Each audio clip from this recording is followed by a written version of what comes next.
அனைவருக்கும் வணக்கம். இன்று பாரத் மாதா தேஷ் பக்தி குடும்பக்கம், இது ஒரு ஆன்மீக சமூக நல அமைப்பு. இந்தியாவில் அனைத்து மக்களை இணைத்து ஒரு குடும்பமாக்க, வசுதேவ குடும்பமாக்கி இந்தியாவை வல்லரசாக்கி அனைவரும் அந்த செயல்பாட்டில் ஈடுபடுவதன் மூலம் சமூக கடமையை செய்வதன் மூலம் முக்தி அடைய பாதையை செல்ல வேண்டும் என்ற ஒரு ஆன்மீக சமூக நல கடமையை செயல்படுத்துவதற்காக உருவாக்கப்பட்ட அமைப்பு இது. நம் நாட்டை வல்லரசாக்குவதற்கு ஒரு அடிப்படை ஃபவுண்டேஷன் குழந்தைகள்லேருந்து ஆரம்பிக்கிறது. அந்த குழந்தைகளுக்கு ஒரு நல்ல கல்வி, ஒரு வளமான கல்வி, அவங்களோட வாழ்க்கைக்கு தேவையான கல்வியை நம்ம முதல்ல அரசாங்கம் கொடுத்தது அப்படின்னா இந்தியா வல்லரசாகிறதுக்கு முதல் ஃபவுண்டேஷன் ஆகும். அதுக்கு நம்மளுடைய எஜுகேஷன் சிஸ்டத்தில் கொஞ்சம் ரிஃபர்மேஷன் கொண்டு வரணும்னு சொல்லியிருக்கோம். சீர்திருத்தம். அது என்ன மாதிரி அப்படின்னா,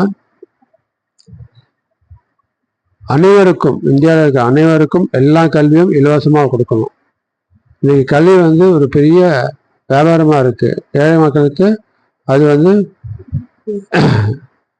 அது ரீச் ஆகிற நிலையில் இல்லை, கஷ்டப்பட வேண்டியதாக இருக்குது. அவங்க அந்த வாய்ப்பு கிடைக்காம அவங்க அவசரப்படுறாங்க.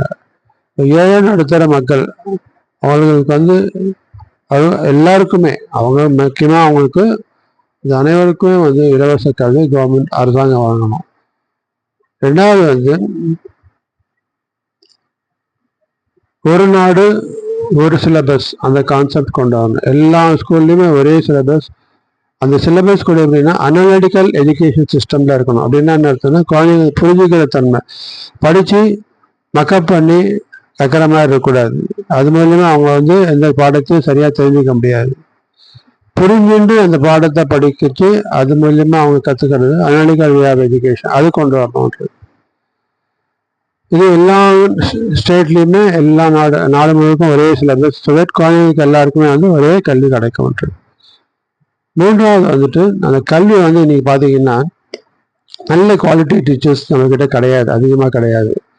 இது கிராமங்களில் எஸ்பெஷலி மலைவாழ் மக்கள் இருக்கிற இடத்துல எல்லாம் நல்ல குவாலிட்டி டீச்சர்ஸ் 12ஆம் வகுப்பு டிகிரி வரைக்கும் கிடைக்காது. அவங்க அந்த குழந்தைங்களுக்கும் ஒரு இன்டர்நேஷ்னல் எஜுகேஷன் கிடைக்கிறதுக்கு வாய்ப்பு உருவாக்கணும்னா அதுக்கு ஒரே வழி எப்படின்னா சென்ட்ரலைஸ்டு டீச்சிங் சிஸ்டம் கொண்டு வரணும்.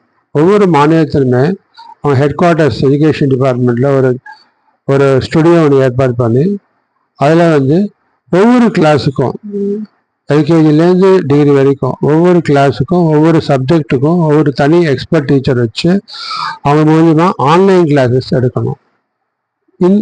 அந்த மாநிலத்தில் இருக்கிற எல்லா ஸ்கூல்ஸ், கவர்மெண்ட் ஸ்கூல் எல்லா இடத்துலையுமே ஒவ்வொரு கிளாஸ் ரூம்லையும் ஸ்மார்ட் ஸ்க்ரீன் வைக்கணும். வச்சுட்டு அந்த ஆன்லைன் கிளாஸஸ் இங்கே கனெக்ட் பண்ணணும். ஸோ குழந்தைங்க அனைவரும் அந்தந்த கிளாஸ் ரூமில் இருந்து இங்கிலீஷ் பாடம், தமிழ் பாடம், மேத்ஸ், சயின்ஸ், சோஷியல் எல்லா பாடங்களுக்கும் ஒவ்வொரு எக்ஸ்பர்ட் டீச்சர் பாடம் எடுப்பாங்க. ஸோ இது மூலிமா என்னென்னா, நான் ஸ்டேட்டுக்குள்ளே இருக்கிற நாடுக்குள்ளே இருக்கிற எல்லா ஸ்கூல்களுக்கும் ஒரு குவாலிட்டி இன்டர்நேஷ்னல் ஸ்டாண்டர்ட் எஜுகேஷன். அந்த எக்ஸ்பர்ட் டீச்சருக்கு எப்படி அந்த பாடத்தை நடத்தணும்னா, இங்கிலீஷ்லேயும் லோக்கல் லாங்குவேஜ்லேயும் அந்த பாடத்தை புரிகிறமாக நடத்திட்டு அது ஆடியோ விஷுவலோடு எக்ஸ்பிளைன் பண்ணும்போது என்ன ஆகும்னா குழந்தைங்களுக்கு எல்லாருக்கும் அந்த கல்வி நல்லா போய் சேரும். ஸோ இந்த பாடத்தை ஒரு தடவை அங்கே 3/4 மணி நேரம் பாடம் எடுத்துடுறாங்கன்னா அதை அப்படியே ரெக்கார்ட் பண்ணி வச்சுட்டு அன்றைக்கு பாடங்கள்லாம் முடிஞ்ச அப்புறம் கிளாஸ் டீச்சர் யாருக்கு புரியலையோ அதை திருப்பி போட்டு காய்ச்சி அந்த பாடத்தை புரிகிற வரைக்கும் இதுவாடியாவது போட்டு வரணும். ஸோ இதில் வீக் ஸ்டூடெண்ட்ஸ் பல மடங்கு பார்த்து அது புரிஞ்சுட்டு அதை டெஸ்ட் வச்சு கிளாஸ் டீச்சர் அதை டெஸ்ட் வச்சு அவங்களுடைய திறமையை வெளியில் கொண்டு வரதுக்கான முயற்சி கொண்டு வந்துறது. So education system centralise teaching system.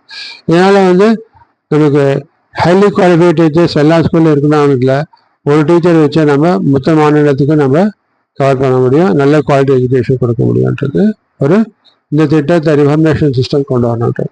மூணாவது முக்கியமானது என்ன தெரியுமா, 8ஆம் வகுப்பு வரைக்கும் அனைவருக்கும் கல்வி இலவசம் கொண்டு வரும்.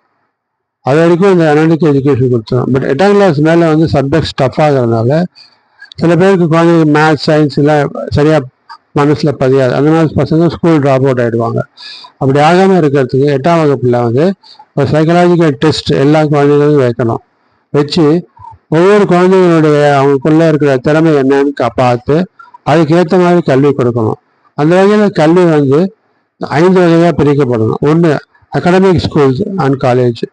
மீன்ஸ் பசங்க நல்லா படிக்கிற பசங்க இன்ஜினியரிங், சயின்ஸு, மெடிசனு, அப்புறம் வந்து இந்த ப்ரொஃபஸர் லைனில் போகணும், அது ஐஏஎஸ் படிக்கணும், சிஎஸ்சி, சிஎம்ஏ, அப்புறம் இந்த லைனில் படிக்கணும்னு நினைக்கிற பசங்களுக்கு எல்லாருக்கும் அகாடமிக் ஸ்கூல் கொடுக்கணும். ரெண்டாவது, இந்த இன்டெலெக்சுவல் க்ரோத் கம்மியாக இருக்கிற பசங்க, டெக்னிக்கல் லைன் இன்ட்ரெஸ்ட் இருக்கிற பசங்களுக்கு வந்து டெக்னிக்கல் ஸ்கூல் அண்ட் காலேஜ் சார்ந்து 8+, 10+, 12+ டிகிரி அந்த கேட்டகரியில் கொண்டு வந்து அந்த குழந்தைங்க ஃபிட்டர், வெல்டர், சிஎன்சி, அப்புறம் டாட்ஸ்மேன் கோர்சஸ் இந்த மாதிரிலாம் நடத்தி அவங்களுக்கு வந்து இந்த இன்ஜினியரிங் இண்டஸ்ட்ரீஸில், ஃபேக்ட்ரிஸில் வேலை வாய்ப்புக்கான வழியை வந்து கல்வி கொடுக்கணுன்றது 2வது வகை.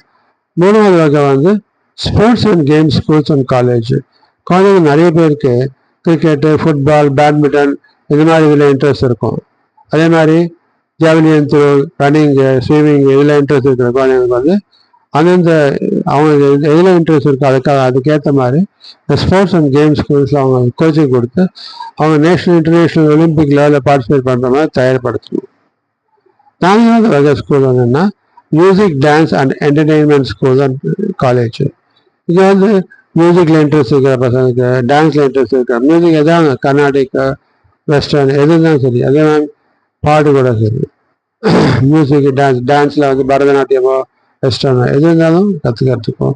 அதே மாதிரி என்டர்டெயின்மெண்ட் சேனல் பார்த்தீங்கன்னா ஃபில்ம் இது direction, photography, editing, graphics, designing, அப்புறம் கதை எழுதுறது, பாடல் எழுதுறது, இதுக்கெல்லாமே வந்து பசங்களுக்கு ட்ரைனிங் கொடுத்து அவங்கள வந்து அவங்க வாழ்க்கையை அந்த அந்த துறையில் அவங்க செயல்படுத்துறதுக்கு அவங்க கோச்சிங் கொடுத்து அவங்க ட்ரெயின் பண்ணணும். அடுத்தது வேளாண்மை, அக்ரிகல்ச்சர்.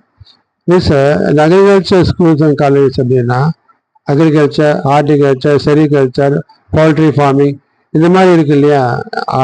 விவசாயத்தில் பல விதங்கள் இருக்கு.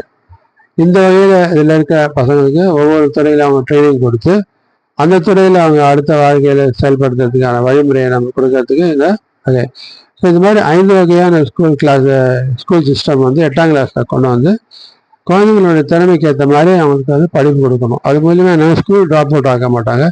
இந்தியாவில் அனைத்து குழந்தைங்களும் நல்ல கல்வி, வேலைவாய்ப்பு தேவையான கல்வியை கொடுக்கறதுக்கு அரசாங்கம் வழிவகுக்கணும். இதுக்கு நாம் அனைவரும் சேர்ந்து அரசாங்கத்துக்கு குரல் எழுப்பி அரசாங்கத்தை செயல்படுத்த வைக்கணும். இப்படி செயல்படுத்தணும் அப்படின்னா நாம் நம்மளுடைய சமுதாய கடமையை செயல்படுத்தி ஜீவன் முக்திக்கு வழிவகுக்க முடியும். ஒன்றும் இல்லாமல் நம்ம நாட்டில் குழந்தைகளுக்கு அனைவருக்கும் ஒரு ஸ்ட்ராங் ஃபவுண்டேஷன் போட்டு நம்ம அடுத்த தலைமுறை வந்து நல்வழியில் கொண்டு போகிறதுக்கான வாய்ப்பை நம்ம உருவாக்க முடியும். இது நம்ம அடுத்த சந்ததி மேல் வரும்போது நம்ம நாட்டின் பொருளாதார வளர்ச்சி மேல்பட்டு நம்ம நாடு வல்லரசு ஆகிறதுக்கு இது வந்து அடிக்கல் நாட்டாக இருக்கும். இதை நம்ம அனைவரும் செயல்படணுன்றது இது மூலியமாக நான் எல்லாருக்கும் தெரிவித்துக் கொள்கிறேன். இதை நான் வந்து பிரைம் மினிஸ்டர், அப்புறம் வந்து எல்லா மாநில சீஃப் மினிஸ்டர்ஸ்க்கும், எஜுகேஷன் டிபார்ட்மெண்ட்டுக்கும் இந்த எஜுகேஷன் இன்ஃபர்மேஷன் கான்செப்டை வந்து அப்பீலாக போட்டு எல்லாருக்கும் அனுப்ப போகிறேன். நான் மட்டும் இல்லை, அனைத்து மக்களும் அவங்க அனுப்பணும்னு சொல்லி அது வந்து மக்களுடைய விழிப்புணர்வு அரசாங்கத்துக்கு தெரிவித்து அரசாங்கத்தை செயல்படுத்தி நம்ம நாட்டோட வல்லரசாக்கிறதுக்கு அடிப்படை ஃபவுண்டேஷனாக நல்ல கல்வியை கொடுக்கணுன்றது என்னுடைய வேண்டிக்கோள். ஜெய்ஹிந்த்.